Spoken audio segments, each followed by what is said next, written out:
All right, guys, here we go again. This time what we're going to be talking about is we're going to be talking about ergogenics. So the idea here is this power from a pill. So what are the things that people are using to try and increase everything that they're trying to get out of their performance? So how can people supplement their performance and try and get beyond what their genetic limits are?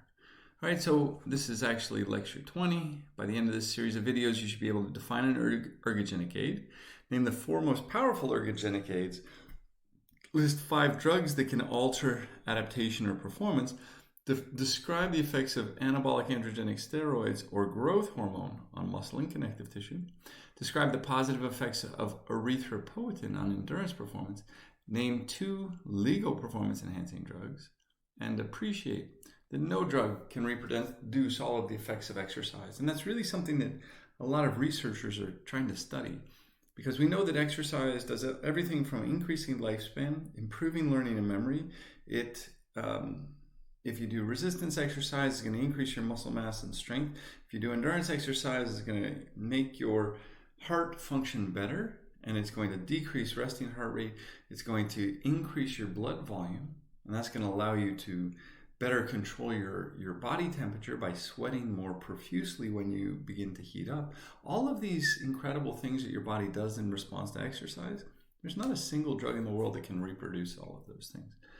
All right, so let's talk about what an ergogenic aid is. It's something that is intended to enhance physical performance, strength, stamina, or recovery. This is a pretty broad thing. So it's something that's intended to enhance physical performance, strength, stamina, or recovery.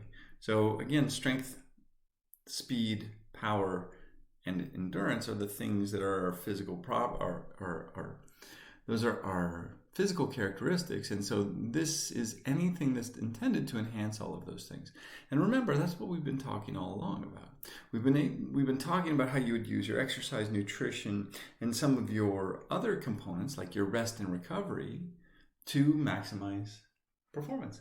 And so the 4 most powerful ergogenic aids are your training. So if you really dial in on your training and you get it so that you're doing, for your endurance exercise, you're using those sprint intervals, you're using the long high intensity intervals, and then you're going to do the long slow distance. And then for your strength training, you're using a high weight and you're going to failure so that you're getting stronger and you're getting bigger. And then you're following all those things with a proper nutrition. So carbohydrates so that you can drive your endurance, and proteins so that you can drive your recovery and your muscle mass increases following resistance exercise. And then together with all those things, we're not letting ourselves become dehydrated. So every time we feel thirsty, we're drinking fluids. And then most importantly, out of all of these things is we're going to be able to get the sleep to allow our body to rest and recover. If you can get all those things right, the chances are your performance is going to go off the charts. But if you are somebody who has been either looking for a shortcut, and there's lots of people who look for shortcuts, or if you're somebody who's been working for years and years and your training is perfect, your nutrition is spot on, your fluids are great, your rest and recovery is dialed in, there's a lot of people who get all these things right and then say, I want to go further. I'm not able to go further myself. So what I'm going to do is I'm going to bring in some other ergogenic substances, ergogenic aids. And that's when people turn to stuff like the anabolic androgenic steroids, growth hormone, creatine phosphate. That's completely legal. That's one of those things that you add. Now, I told you to add when you're doing your strength training right at your dinner time. When you're having your dinner, you would come in with 3 to 5 grams of creatine, and that's going to increase your muscle mass and strength. People have used stimulants. A lot of people have gone through stimulants where they're going to be using speed or something else to kind of make you feel like you're not tired. Sodium bicarbonate, that's a legal one. This is just, it's the same stuff you put in your cookies to make your cookies light and fluffy. But those cookies, you're not going to use the same quality of sodium bicarbonate. So this is a pharmaceutical grade, because if you take in enough sodium bicarbonate to do what it's supposed to do to improve your performance, you are going to be super fast running to the toilet, because it's going to cause your gut to go absolutely insane. Then a lot of endurance athletes, you'll hear this quite a bit, is that they're going to take erythropoietin. Erythropoietin is a hormone that your kidneys normally secrete that tells your bone marrow to make more red blood cells. You make more red blood cells, you can carry more oxygen to your muscles that are working. If you can carry more oxygen to your muscles that are working, you can increase your VO2 max. So that's why people turn to erythropoietin. And then there's caffeine, and that's the most widely used performance-enhancing drug in the world. It's completely legal now, accepted in the NCAA, but it does have incredible performance benefits. And really, what I tell people is if you're not caffeinated when you're performing, you're not performing your best. All right, so a lot of people think that this is, everybody cheats. Every single person in modern athletics cheats. And if you had watched the 2012 finals in London in the 1500 meters for the women, you wouldn't have been far off. This is the top 9 runners. The black dots indicate that that's someone who has either failed a doping test before this final race or soon after this final race.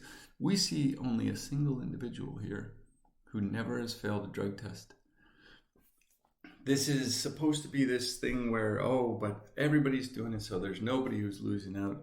Actually, the woman who was the last person eliminated from this race, so the last person from the semifinals who didn't make the finals was a woman named Hilary Stellenworth, who's a friend and colleague of mine from Canada.